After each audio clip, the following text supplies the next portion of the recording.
Colonel کہار حادثے کے جو لوگ ایف آئی آر درج کرانے والے ہیں، سپریم کورٹ آف پاکستان اس واقعے کی تحقیقات کرے اور تحقیقات کے نتیجے کا اعلان کرے۔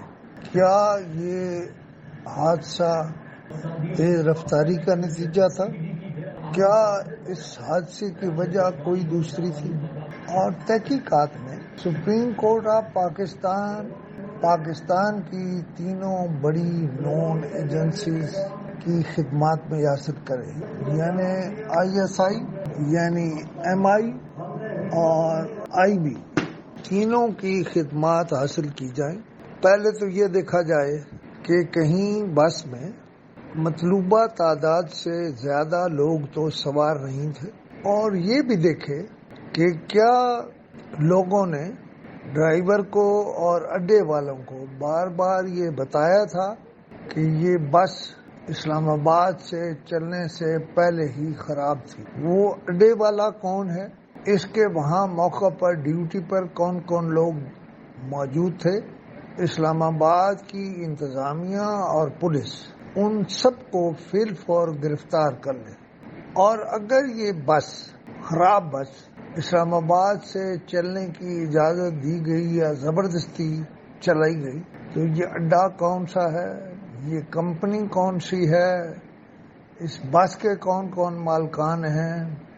سپریم کورٹ آف پاکستان کی تحقیقات کے بعد ان اڈا مالکان، ان بس مالکان اور اس میں شریک جرم باقی لوگوں کے منہ کالے کر کے انہیں ایک بڑی پریس کانفرنس میں لوگوں کے سامنے پیش کیا جائے، تاکہ آئندہ کسی کو اسلام آباد سے خراب بس چلانے کی جرأت ہی نہ ہو۔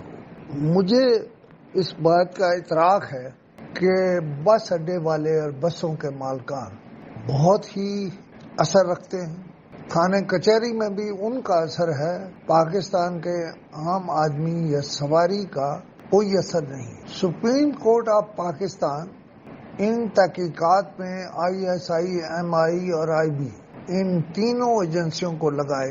اس کے علاوہ سپریم کورٹ آف پاکستان 30 لوگوں کو شامل کرنا چاہتی ہے، شامل کرائے۔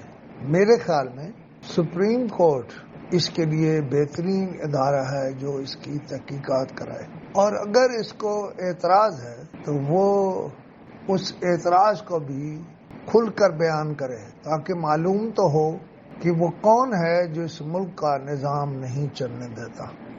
بس خراب کیوں چلائی گئی، سواریوں سے کتنے پیسے وصول کیے گئے، اور اس حادثے میں کون کون شریک جرم ہے۔